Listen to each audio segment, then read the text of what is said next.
Hi friends. तो आज हम लोग इस वीडियो में बात करेंगे जेंटामाइसिन इंजेक्शन के बारे में।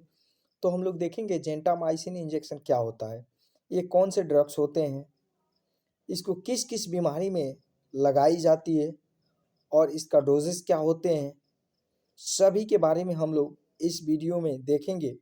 तो आप लोग वीडियो में शुरू से अंत तक बने रहें और मेरे यूट्यूब चैनल को सब्सक्राइब करें और वीडियो को लाइक करें और अपने दोस्तों में शेयर करें।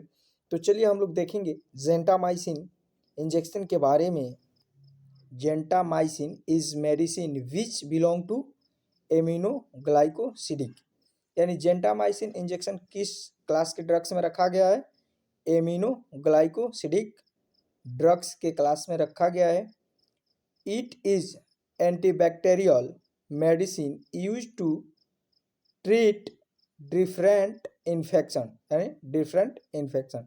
यह एंटीबैक्टीरियल दवाई होती है जो कि कई प्रकार के संक्रमण को ठीक करती है, यानी अनेक प्रकार के जो संक्रमण होते हैं उनमें इस मेडिसिन को ली जाती है। It can be use IM and IV, यानी इसे यूज कहाँ पे की जाती है? तो इस इंजेक्शन को सिराओं तथा मसल्स में लगाया जाता है, यानी जो वेन्स होते हैं, नस, उसमें लगाए जाते हैं और मसल्स के अंदर इस इंजेक्शन को लगाई जाती है। यूज यानी इस्तेमाल हम लोग समझेंगे इसका। तो फर्स्ट हम लोग देखें इकोलाई। तो इकोलाई के बारे में हम लोग समझेंगे। यह एक प्रकार का इन्फेक्शन होता है जो कि पेट में गंभीर ऐंठन वाली अचानक से दर्द होती है और पानी जैसी दस्त होने लगती है, और दस्त के कुछ ही देर बाद खून भी उसके साथ आने लगती है और फीवर भी आ जाती है। नेक्स्ट हम लोग देखें निमोनिया। तो इसमें निमोनिया भी होती है जो कि फेफड़ों में संक्रमण के वजह से, कफ जम जाने की वजह से निमोनिया होती है। नेक्स्ट हम लोग देखें प्रोटियस। तो प्रोटियस के बारे में हम लोग समझेंगे।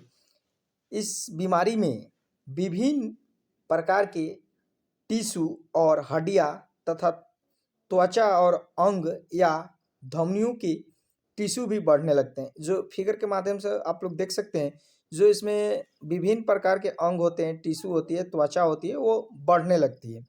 यह कब होता है? तो हम लोग देखें, यह गर्भ में AKTI जीन में एक आनुवांशिक उत्परिवर्तन होता है। जैसे कि जन्म के समय जो बच्चा होते हैं, जन्म के समय ठीक दिखाई देते हैं, लेकिन 18 से 20 माह के होने पर इसका लक्षण दिखने लगते हैं। तो यह आप लोग समझ सकते हैं। नेक्स्ट हम लोग देखें सेरिटिया। सेरिटिया क्या होती है? तो यह एक प्रकार का बैक्टीरिया होता है जो कि पेशाब या श्वसन तंत्र को संक्रमित करती है। नेक्स्ट देखेंगे हम लोग ब्रोसेला के बारे में। तो ब्रोसेला क्या होता है? तो हम लोग समझे, मुख्य रूप से किसी संक्रमित जानवरों के संपर्क में आने से यह होता है, जैसे कि उसका कच्चा दूध पी लेने से, या किसी भी डेयरी उत्पाद को लेने से, या आधा पके हुए मांस को सेवन करने से होता है। इसमें बुखार और ठंड लगने लगते हैं और दर्द, जोड़ों के दर्द होने लगते हैं। ये सभी इसका लक्षण होते हैं। अगला हम लोग देखें स्टेफिलोकोकस ओरियस के बारे में। तो ये एक प्रकार का ऐसा संक्रमण होता है जो कि इसमें तेज बुखार और हड्डियों में दर्द होने लगती है।